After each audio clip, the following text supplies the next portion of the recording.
At this historic site, George Washington became president.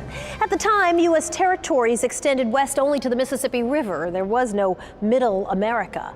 Today, Lebanon, Kansas, a town of approximately 200 people, is definitely Middle America. At the very geographic center of the lower 48 states, the men and women you're about to meet call Lebanon home. This is Trump country, where he won more than 2/3 of the vote. They're hoping for change, but fear their way of life may be disappearing. The ice melts and the sun rises in Lebanon, Kansas. It's a new day here, miles and hours from the nearest major city. Lebanon's small. It's an elderly community. That's not how it used to be. We had schools here, which we don't have now. The schools are not the only thing gone. Lebanon had 7 grocery stores, more farms, and more people. Main Street was a main street filled with houses and businesses. Now there are fewer than 200 people.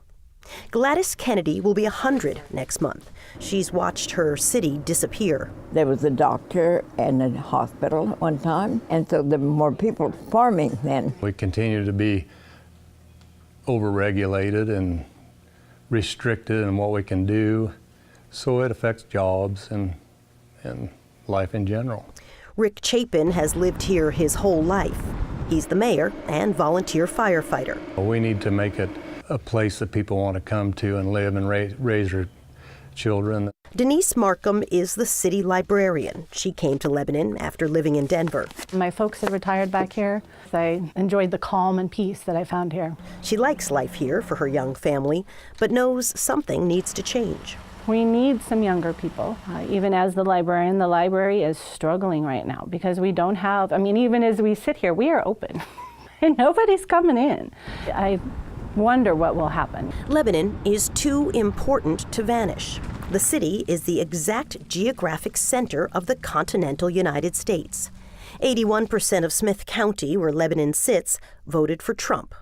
Now, there's mixed feelings about the newly inaugurated President Trump. You don't ever get a vote for somebody you really think is going to do the job. It's the lesser of two evils. Mayor Chapin voted for Gary Johnson. I was hoping the third party would have a better showing. Gladys has seen more new presidents inaugurated than most people. She voted for Trump. I think that things are going to turn around. Denise, the librarian, didn't vote. I didn't like the choices I had, and I wasn't going to just pick one to pick one. I'm a strong believer in voting. I wanted to vote. I took my son down to see the polls and to see the process, but then I also explained to him why I wasn't voting. Her husband didn't either. He disliked Hillary very much, but I don't think he could bring himself to vote for Trump. I'm very hopeful, yeah, that things are going to be better.